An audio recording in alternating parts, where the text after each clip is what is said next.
This is an overview of the Valve Steam Deck under 8 minutes. If you have watched any Steam Deck reviews or even if you haven't, this roundup will conclude whether Steam Deck is worth your money or not.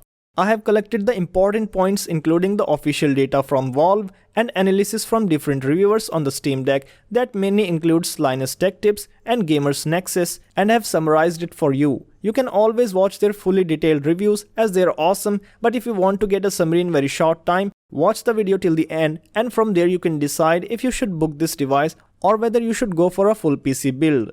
To get an estimate of how powerful the Steam Deck is, all you need to know is its CPU, GPU and memory power. It comes with 4 cores and 8 threads on the CPU, which are clocked at 2.4 to 3.5 GHz and uses the Zen 2 architecture from AMD. This is the same architecture that made the Ryzen 3000 series CPUs great for gaming. Similarly, the GPU is also based on the AMD's RDNA 2 architecture that is used in the RX 6000 series GPUs. And just as you may have expected, it comes with 16 GB of low-profile DDR5 memory that is clocked at 5.5 GHz, which is massive and is definitely more than enough to play all the games available today. Valve has equipped it with 7 inches IPS touchscreen that is locked at 60Hz refresh rate with a resolution of 1280 x 800 pixels. So technically it is just an upgraded 720p monitor, but the details are crisper and its brightness can be adjusted like no other handheld gaming device. As Linus says, the device can go very dim without losing its visual quality that will help maintain its battery life for longer time. Its size is bigger than most handheld consoles, but it still weighs light enough to easily carry around. Its controls are what makes this device absolutely fantastic. Its analog sticks are capacitive that are very responsive and provide the smoothest gaming experience, which helps in FPS games. The button layout are on the top on both sides, which makes it similar to a PlayStation gamepad and features 4 more buttons on the top. There are 4 more additional buttons at the back and touchpads on the front that assists the movement of mouse cursor in different games. The feel using these controls will vary person to person, but overall the experience is more than satisfactory. Performance is everything, and this is what makes the Steam Deck absolutely a fantastic choice for gaming. In testing, it does very well and easily achieves 60 plus FPS in titles like Devil May Cry 5, Ghost Runners and some others on high settings. It should be noted that the resolution is not 1080p here, so the device doesn't need as much as power as a gaming PC using a 1080p or higher resolution monitor. However, it is just what gamers require on a 7-inch display. According to GN, some games will require you to lower down the settings to medium, such as Control, if you want constant 30 plus FPS. But Ghost Runner and Forza 5 can easily run with max and high settings respectively with much higher frame rates. Considering frame times, the performance is very consistent, where the frame time remains under 20 ms with a max deviation of up to 10 ms only a few times. This makes the performance unaffected even when the lows are down to a half. The cooling and noise performance decides whether this device will last longer and make your gameplay comfortable. Astonishingly, the cooling performance of Steam Deck is amazing. It comes with a single small fan that runs at a high RPM of up to 4100 RPM. And even though the direct airflow is hindered by the chassis, the fan is still able to draw the air from different areas and maintains the CPU-GPU temperature around 80 degrees Celsius or less on full load. As tested by both Linus and GN, the noise remains under 35 dBA. However, when the device is put to charging, it draws more power, increasing the fan speed, but it only increases the noise by 1 to 2 dBA, so nothing is there to worry about.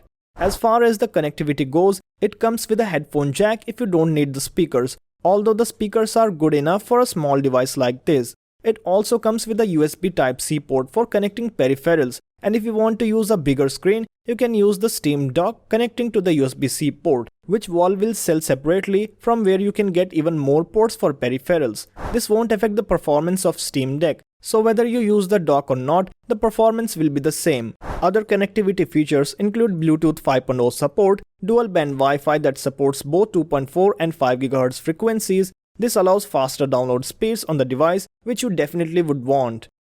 Unfortunately, the battery life isn't as good as advertised. Valve says that the device can work somewhere from 2 hours up to 8 hours. As you can assume, if you are going fully hard on this device, the battery life is only 2 hours. But in some cases, it doesn't even catch up to that time. In some games like Devil May Cry 5, if you leave the frame limit uncapped with VSync off, you will be only able to get a maximum of 1.5 hours with just 50% brightness and no audio. But on the other hand, if you choose to put a limit on the FPS at 60 with VSync on, you can get up to 2 hours of gameplay, but this is not the case with every game. Less intensive games like Dead Cell can easily run for up to 6 hours, and if you want to play 4K 60 FPS videos continuously, you can get around 3 hours of battery time. So it is suggested that you put the limit on the FPS to 60 and turn on the VSync. It will be also beneficial to use external headphones and use a 50% brightness. Now the only reason I think Valve stated that it will work up to 8 hours is because it can go really dim in brightness, but that's not just practical.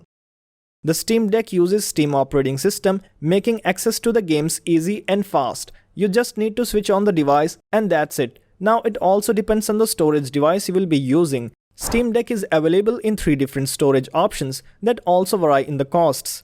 The starting model gives you a 64 GB of memory card with a carry case priced at $399 US. The next option gives you an upgraded storage of 256 GB of NVMe SSD, a carry case and an exclusive Steam Community Profile bundle. This costs $529 US. And the third model gives you a 512 GB NVMe SSD with some more premium exclusive features such as anti-glare glass and a virtual keyboard theme. As tested by Linus, there is a very little difference between the micro SD card and the SSD models. In some games, there is no difference in the boot time, while in some there is a difference of a couple of seconds. Overall, the micro SD card model seems like the best value for money, where you can expand the storage to a much higher capacity without spending a lot of money on higher capacity NVMe SSD. Now this leads us to the conclusion. This is straight away the best gaming device in many years and a revolution in gaming industry if we compare it to the other handheld gaming consoles. For a mere $400, you can now literally play any of your favorite Steam games on high settings. This is not possible on a $400 gaming PC, but yes, a PC lets you do a lot of different operations which the Steam Deck can't. But considering the amount of games you will be able to access easily compared to other handheld devices and the number of games you can own on a console like Xbox Series S or PS4, it is a deal breaker and worthy of purchase. Currently the bookings are open for countries including USA, Canada, UK and European Union. The bookings will be open for other countries after some time and the deck will start shipping in this month only. So this is a brief overview of the Steam Deck. Let me know if you're going to buy this device or will you wait for the GPU prices to drop to build a fully functional gaming PC. Also share this video with your friends and subscribe for more videos like this, and I will see you next time.